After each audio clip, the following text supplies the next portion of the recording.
That's more like that. Good afternoon. I'm Trace Wood from Roan Mountain State Park, and the object I have to interpret is a bottle.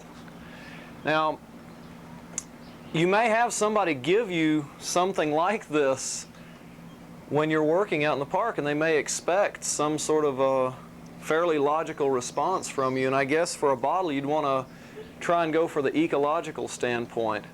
So, you know, say you've been talking to your people about the wildlife signs like we had a few minutes of here yesterday. In a way, this is a kind of a wildlife sign, except the two-legged animals are the ones putting these out. And, you know, man would be the animal that left a sign like this. Why do you think somebody might throw something like this out? Anybody have a good idea? Why? You know, a reason? To find his way home, maybe? Well, that might be one thing. Marking his territory. You know, I know a lot of the locals back home, they right out behind the house, you know, any place there's a big deep ravine, especially if it's out the kitchen window, that's where all the trash goes. It's right out the kitchen window, down the ravine. Any other ideas? It's easier. It is. It's easier to just toss it out the window instead of finding the litter bag down under all the rest of the trash in the car. Any other good ideas? Throwing at signs. Yeah, yeah. See if you can leave your mark on posterity there. You know, animals leave signs to mark their territory, like we mentioned. Most of the time it's just to dispose of their natural waste. But man, I think we touched on the reason here about it being just easier to throw it out. I think that touches on the real reason why you find a lot of these in the park. Man is just not educated in caring for his environment. And that's what our jobs are going to be, is to help educate these people on taking care of the environment, appreciating it, so they'll learn to treat it a little bit better than they have in the past. Now, one point that you might try bringing up, if somebody brings you a piece of litter or something like that, what if every person that visited the park threw out one piece of litter? How much would you have in, say, a 3-month summer season? Tonnage. If you've got, say, 20,000 visitors to your park in 3 months, that's 20,000 pieces of litter. That's a lot of garbage for your maintenance people to pick up. It's your park, you know, your park is going to have a real problem. We have a historical site just outside our park called the Sheltering Rock. It's where the Over Mountain men camped on their first night coming down out of the mountains. And if you've ever heard the saying, they trusted in God and kept their powder dry, that's where that saying came from. It's engraved on the plaque there that the Tennessee Historical Society put up. And that was a favorite place for years and years and years for everybody from the high school to go and paint their name on the rocks. But when the state park opened up there in the mid-70s, they started an education program trying to help people care more for the environment, giving them a little bit of historical interest in the history of the area.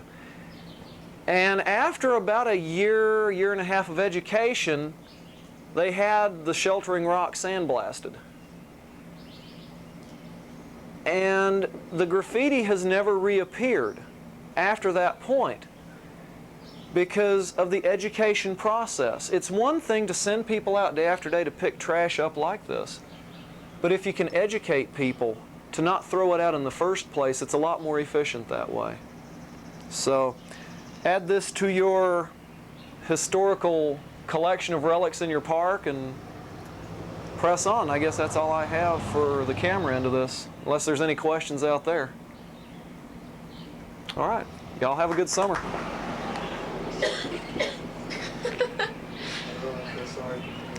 Hello. Today I'm going to talk to you about a interesting conversation piece I have here. My name is Melissa Carr, and I'll be at the Carter Mansion this summer.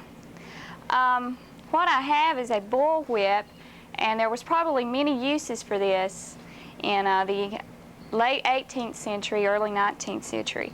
But the one that I'm going to talk to you about is one that we can tell how the Tennesseans had their changing attitudes toward the social problems of the time. When Tennessee first got started, it had a compact type government, and John Carter, who the Carter House is named after, was the chairman of that. Later, in the late 1700s, when Tennessee became a state, the first state constitution had some criminal laws that were really harsh in punishment.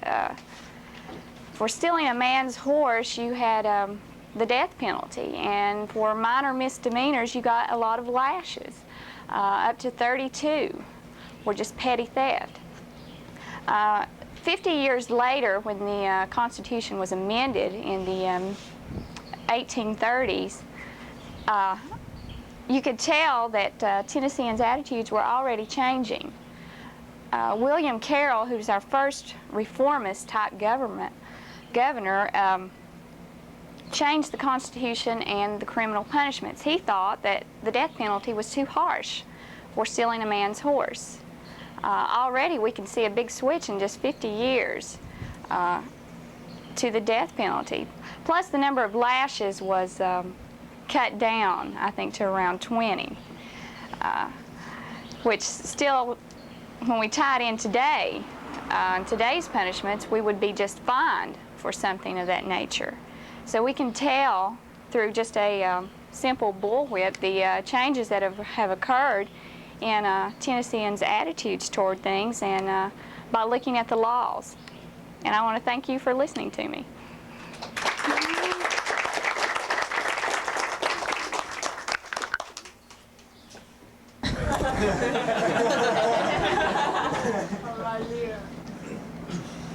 Hi, my name's Lara Scott, and I'm going to be working at Fall Creek Falls this summer. And we've just been on a nature hike. We've looked at all the plants and all the animals that we've pretty much seen. And that's kind of more of a biological study of Fall Creek Falls, but we want to look at it more of a geological and historical view of Fall Creek Falls, which, you know, you can pretty much look around and, well, here's a rock. If you look at this rock, I wish I had another piece. Hand me that other piece. If you look at this rock, everybody, if you had a closer look, you put these two together and you come up with a real grainy substance. And it looks like sand. And you think, sand around here? Come on, Larry, you know, this isn't a beach around here. And, you know, it's called sandstone, and you think, God, there's no sand. Well, actually, millions and millions of years ago, this whole area here was covered by an ocean. And, you know, the temperature was different then, the climate, you know, was different then. It was a lot warmer and stuff. And after millions and millions of years of layers of decayed material build up and change in temperature, climate, layers of sandstone began to form. And that's what we see around at Fall Creek Falls if you hike down to the bottom of the falls and you see the water flowing over sandstone.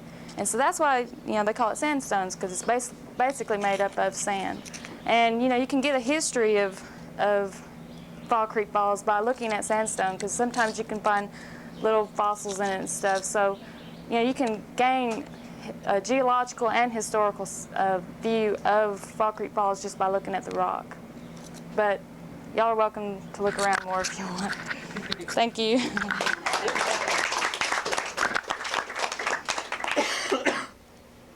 A lot better. You're less nervous. I'm Sharon West from Cumberland Mountain State Park, and I've had somebody give me this clever little doohickey here. Does anybody have any idea what this is? It's a pine. It's a white pine, as a matter of fact. You can tell it's a white pine, number one, if you don't have the tree right there to look at, but to look at the way the needles are bunched onto the stem, there's 5 of them. Okay? White pine is one of the first trees to move into an area as the process of succession takes place. It likes to come out in nice, sunny, grassy, large areas. And there's a lesson that we can be learning from white pine. White pine, I guess in a way you could say, can be related to us in the way that it kind of kills itself out. Now, white pine, as it grows, it needs the sun, while the bottom branches don't get as much sun as the tree gets a lot bigger. Therefore, they get shaded out and tend to die off a little bit quicker. Now, the way you can relate that to the way we people are is, what do? We build what? Factories, we have coal mines, open pit mines, we sludge stuff down into the rivers. And in the same way that the white pine wipes himself out with his environment, we're wiping out our environment. Now, I'm not sure exactly what all the answers are for us. You know, the white pine doesn't really have much choice. That's just the way that nature has it right now. But there are ways that we are affecting the white pine and that we could help out and slow down. And one of the things that we can slow down right now is our pollution and our acid rain problem that seems to be affecting a lot of the pines, a lot of the trees that already grow in acidy soils are now being overpowered by more and more acid that we're dumping into the environment. Does anybody have any other suggestions of things we can do? We have a lively group here today, don't we? A lot of brains working. Well, that's just one of the things that I wanted to bring up about this today, and hopefully you can be thinking about some of the other things that we can do to help slow this process down. Thank you.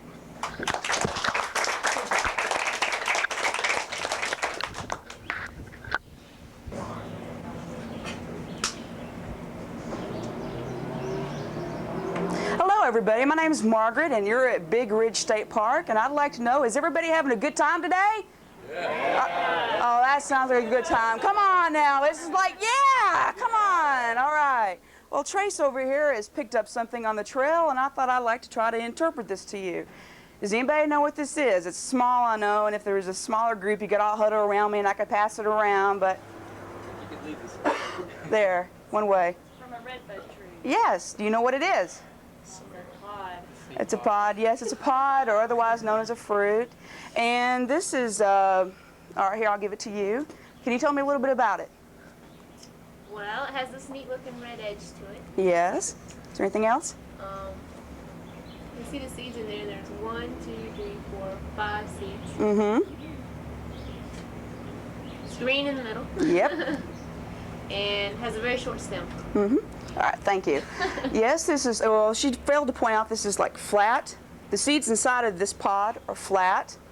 At the points at the end are pointed. Well, at the end, this is pointed. And this is found on a redbud tree.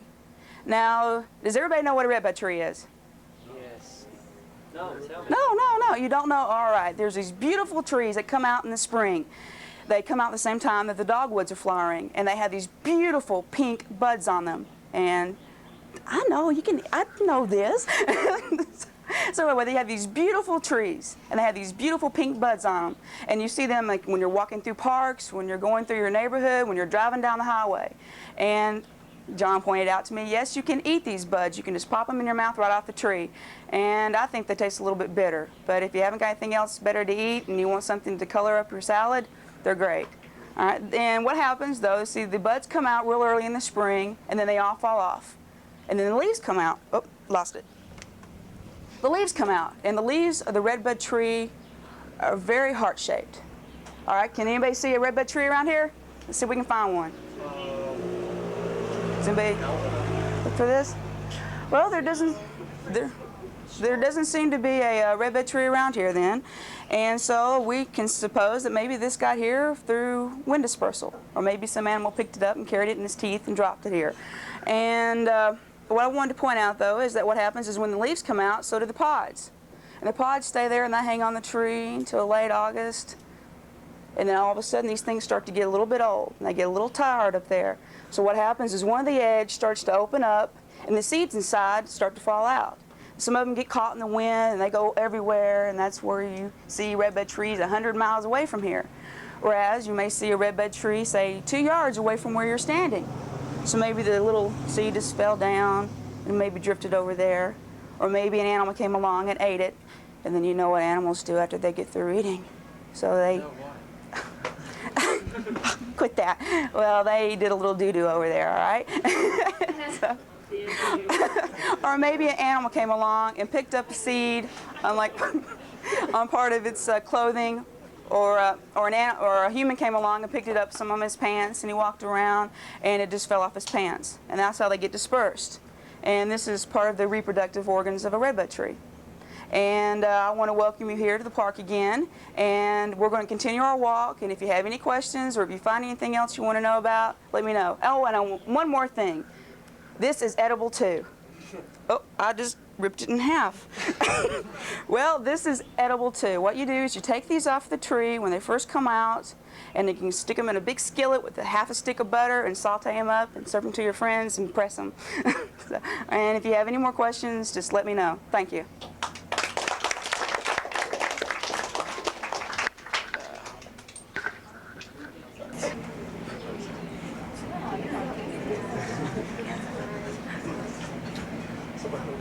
Good afternoon. My name is Kim Coleman, and I'm one of your seasonal interpreters here at Fall Creek Falls State Park. I'm so glad you decided to come out today for the wildlife search hike, despite the fact that it's very sunny and it is kind of warm. But I'm hoping once we get out underneath the trees, it'll cool off a little bit and be able to get down to business. When you go out on a wildlife search, what's the first thing you look for? Well, of course, it's what we call the visible wildlife. Some of that wildlife might be the birds you've seen already at your campsite, some of the crows that you'll find everywhere. The birds in the trees, you can hear them singing, you can see them flying around. And that always makes adds a good part to your hike, just instead of just trudging through the woods. You get a chance to see some of the animals around. But what about some of the animals that are living in different lifestyles than what you may inhabit in the world of the daytime? There are animals that live in night in this other world.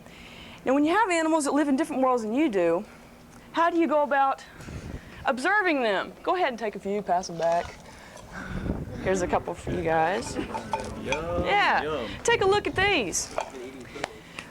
And while you do, look at what they're made of, if you can get a good look at that, yeah. And see if you can tell what it is. Now, of course, there are different types of animals, like I said, that live in different worlds. There are animals that are very shy, such as deer. You'll see them in the cool of the morning, the cool of the afternoon, but you have to be very quiet to be able to observe them. There are other animals that don't like being around people, such as snakes.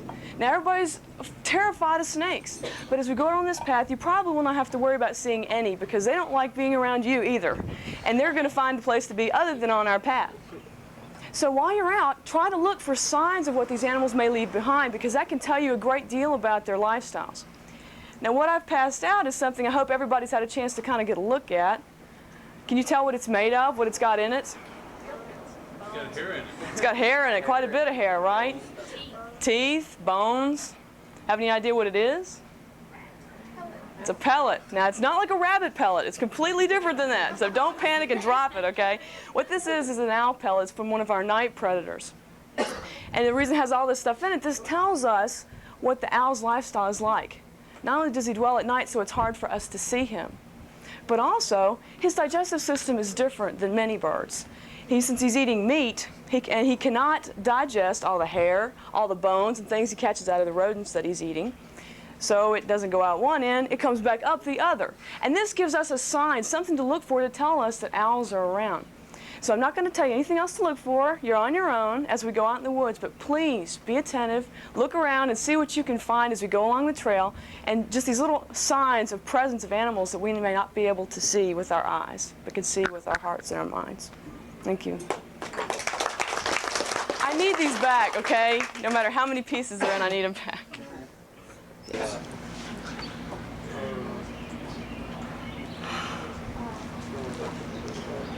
Hi, my name's Doug Roberts, and I was just given this object. Can anybody tell me what this is? It's a bird's nest. I kind of like to think of bird's nest as the Easter baskets of nature. Just like when you were a little kid and you were about 6 or 7 years old, your parents brought you this big Easter basket. And it was full of eggs and chocolate and little green type paper that was real soft and all. And you went out and hid these eggs. And you brought them back and they stayed there until you ate them or threw them away or whatever you did with your Easter eggs. And that's just like this nest. This nest is made out of horsehair and real fine dried grass. And some other bird of some type, I don't know what type this would be, came and laid her eggs here in this nest. And then she sat on them and she hatched them until they became young little chicks. And then she fed them. and kept care of them, took care of them, just like your mom's taking care of that first Easter basket you've got. I know it's there somewhere. Don't let her tell you she threw it away or something, because she didn't. Your mother keeps everything, and you will too when you get old. And she fed these chicks, and they learned everything they needed to know just about right here in this nest. They learned to eat worms, grasshoppers. They hopped up on the side and crawled out on the limbs and flapped their wings and learned to fly. Practice. Everything they need to know was learned right here in this nest. Can anybody tell me maybe what size bird lived in this nest? Pretty small. Pretty small one, that's right. It's a little big to be a hummingbird. They real small nest for them. And it's way too small to be an eagle's nest. So it's definitely not the only type of nest that's formed. Some birds don't even make nests. They lay their eggs in the ground in gravels, rocks, and they rely on camouflage. What else could you tell me about this nest? Can you see what kind of shape it's in? I mean, okay, it's a little bowl.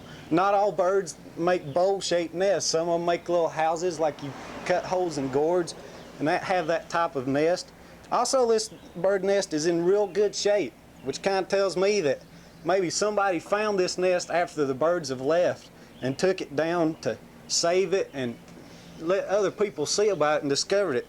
And while you're out walking around the park today, I'd like you to look around for things like this and maybe other objects and not even related to birds and all, and see what you can spot and find, and whether you think somebody else would like to see it like you have this.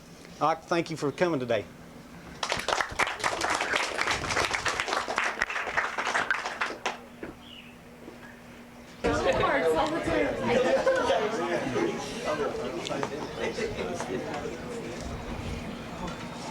Hi, my name's Dwayne. I'm your seasonal naturalist at Frozen Head this year.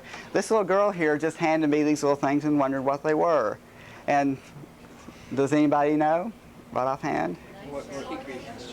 Hickory nut shell. Yeah, they're a hickory nut hull. There's like 4 of them. They encase a little nut type thing. The hickory nut tree is a very important tree to the early settlers and everything. The wood was very valuable for building and making furniture and things like that. It's really shock resistant, good for making like spokes for wheels, using for like axe handles. It also makes a real good flame and has a real good smell to it. Many people like having them on the fireplace, and they make a real good hot fire. And also the coals and everything to these are real good, hold a good hot flame to them, and people love to like put their potatoes and everything in there and bake them. And the nuts and stuff were good for like food, for like cookies and things. But another side of it you got to look at is the other things that need it in nature, like squirrels and everything. They depend on these trees for their food too. And other things like plants like mosses and lichens depend on it. And other animals, insects use it for shelter as well as other animals. And that's what the park system is for. And that's what I'm here to talk to you about today. We need to think about the little guys, and we give them a place to come where they'll have their food and everything, and we're supposed to teach you all and make you aware of them. Besides, you need to think of someone but yourself besides man's needs and taking care of these other animals and look at their needs also. So I'd like to thank you all for coming out today.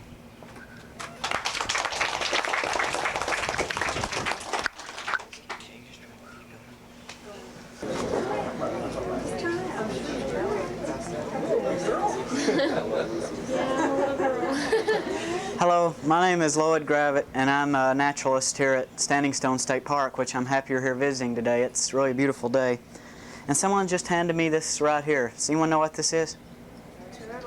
Yeah, it's a little box turtle shell, and I really love turtle shells. I used to find them all the time as a kid, and I love looking at them.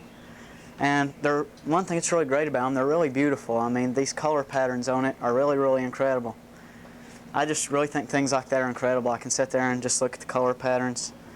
And they're not only beautiful, they're also real useful to the turtle that once had this. If you look at it, the colors really have a real neat use. They're great camouflage.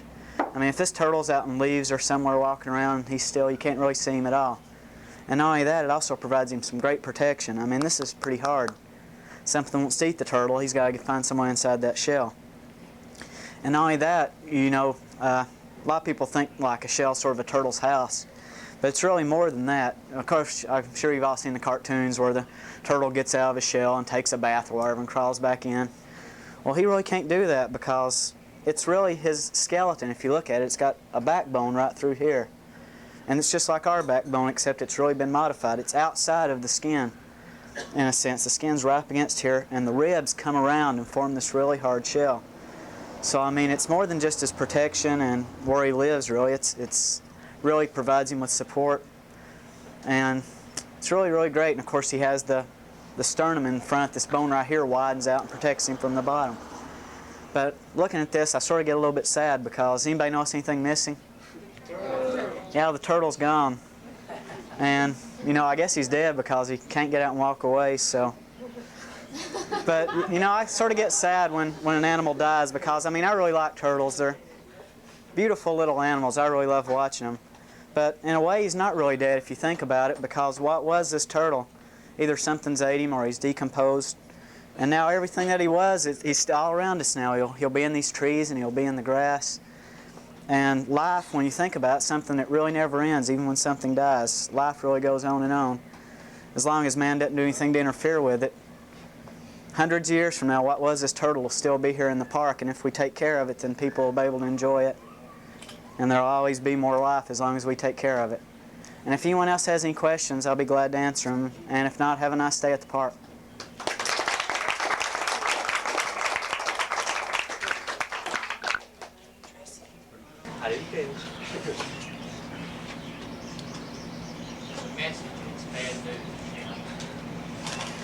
Hello, my name is Susie, and I'm the naturalist here at Warriors Path State Park. And I'd like to know, does anybody know what this is? Well, I didn't either when they first gave it to me. Well, this is a type of bird call, and I'd like to talk about bird calls today. Why would somebody be interested in bird calls? What would they be used for? Call their birds. Well, yes, the call is to attract birds of a particular species that you want to study, but it can also be used to, like some people use the call of a predator to startle a songbird, and it'll freeze the songbird, and that way the person can get a closer look at the bird through their binoculars, or they can study it and identify it. And they use it a lot to take pictures, you know, for photographs and things like that. And so a bird call is really kind of useful, and people are always wanting to talk to the birds.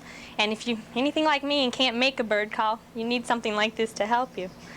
Well, this particular bird call is an owl hooter, and it's to be used to call owls. And basically the way you use it is you put both hands over the end of it, and there's a hole up here that if you cover up the hole, it's one kind of owl, or it's one pitch, and if you remove your hand from that hole, it's another pitch, but it's kind of like hoo, hoo, hoo. But, Do that again. do it again. Well, Do the other one. Yeah. I don't know how I did it the first time. Hoo, hoo, hoo. But I guess depending on how you hold your hands, you can get lots of different owl calls. And you know, maybe some of you would come back tonight for our midnight hike or our nighttime hike, and you can try it out and see if we can attract any owls and see what we can find. And I'd like to thank you for your attention.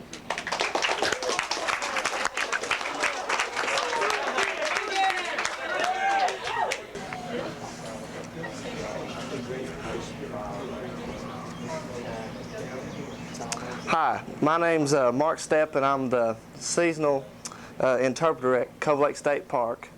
And today I'd like to talk to you about some different ways of looking at trees and stuff. Today I got a piece of wood here. It's hickory wood, and you know, I look at a tree. You can look at a tree so many times. You look at a tree, and say, oh, you know, that's just a tree. You know, you don't. That's as far as you look. But you know, you look at a tree and you see how much wildlife, you know, that it supports so much wildlife.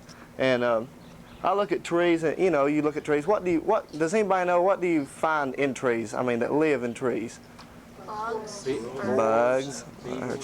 Right. So, bugs, birds, there's big animals, coons, anything you can find in trees. And I look at trees, I look at like oak and hickory and stuff like that, and I look at them and I picture like our houses, like you have brick houses, you have wood houses, and I look at those and I think, those are different, different trees, those are just different houses, for animals. And but so many times we don't take a good look at it. But we just look at the outside, just take it for granted. And but as far as trees, they also help us a lot too. We look at them; they keep ground. They hold the ground. They keep it from eroding and going away.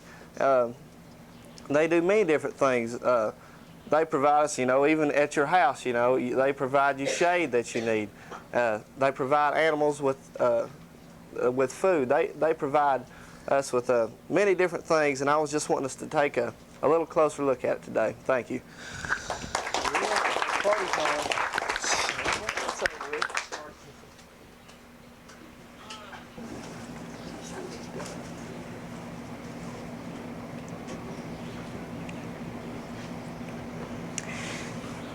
Hello, my name is Jamie Elledge, and I'm going to be the naturalist at North Dam State Park. And today we'll be going on a hike out back behind the Nature Center here. And before we go, I wanted to impress upon you the importance of looking at the small things that you might run into along the trail.